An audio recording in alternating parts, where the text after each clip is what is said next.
नमस्ते दोस्तों, पाटीदार प्रॉपर्टी में आपका स्वागत है। अगर आप जमीन खरीदना चाहते हैं तो जमीन खरीदने से पहले आपको किन किन बातों का ध्यान रखना है और कौन सी जानकारी जरूरी है, ये बातें इस वीडियो के माध्यम से मैं आपको बताऊंगा।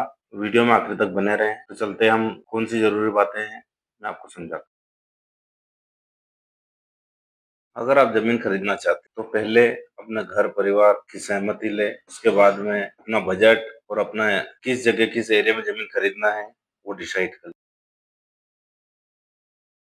बजट और एरिया डिसाइड करने के बाद जिस एरिया में जमीन खरीदनी है उस एरिया का ब्रोकर या परिचित द्वारा जमीन खरीदनी हो या डायरेक्ट किसान से जमीन खरीदनी हो,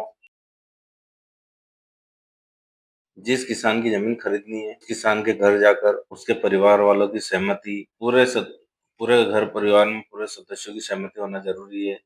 ये जानकारी ले लें और गांव में या आसपास के लोगों से उस जमीन के विषय में जानकारी,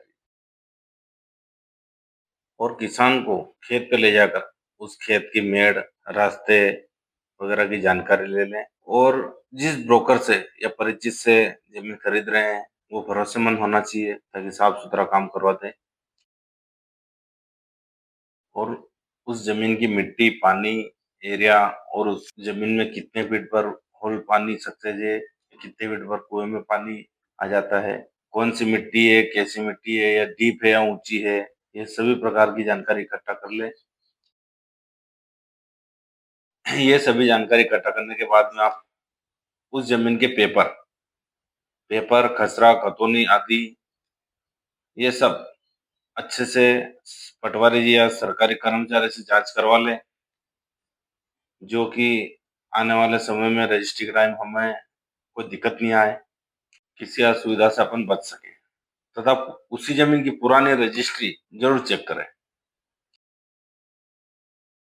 तो आगे ये सब जानकारी इकट्ठा करने के बाद में अब बैठक की बारी आती है, जब उस जमीन की पूरी पेपर की फैसिलिटी पूरी हो जाती है, अपन जानकारी इकट्ठा कर लेते हैं। जिसके बाद किसान से उस जमीन की बैठक बैठक में टोकन और टोकन देने के पश्चात 25% राशि का समय, और उसके बीच में आप एक विज्ञप्ति जाहिर सूचना जरूर निकलवा दे ताकि उस जमीन में कोई विवाद हो या किसी भी प्रकार की असुविधा हो तो आपके सामने ये सब चीज सामने आ जाएगी। अगर किसी का कब्जा हो या कुछ भाई बहनों में विवाद हो या किसी भी प्रकार की सरकारी जो दस्तावेजों की दिक्कत है या बंटवारे से लगाकर कोई भी किसी प्रकार की समस्या हो तो वो सब जाहिर सूचना के माध्यम से जो भी पेपर पड़ेगा या सूचना मालूम पड़ेगी तो वो आपके सामने आ जाएगी ताकि अपन कोई भी परेशानी से बच सकेंगे।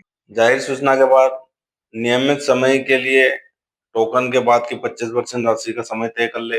25% के बाद पूरी राशि देकर के रजिस्ट्री करवाने तक का समय सर सरकारी दस्तावेज और के माध्यम से, जैसे ब्रोकर हुआ या अपने परिचित या किसान से डायरेक्ट किसी से भी जमीन ले रहे हो तो अपने जो गवाह पक्ष मजबूत रखना ताकि आने वाले समय में या कहीं भी जमीन के सौदे के बाद में कोई परेशानी आए तो आपको आपके साथ खड़े रहे।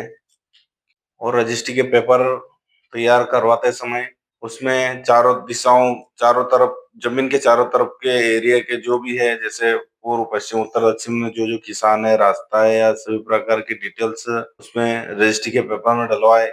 और जो भी जमीन लेते समय जो भी अपनी शर्त है, जो भी शर्त हुई पेमेंट की लेन देन से लगा के टोटल शर्त उसमें शर्तों का हवाला दे।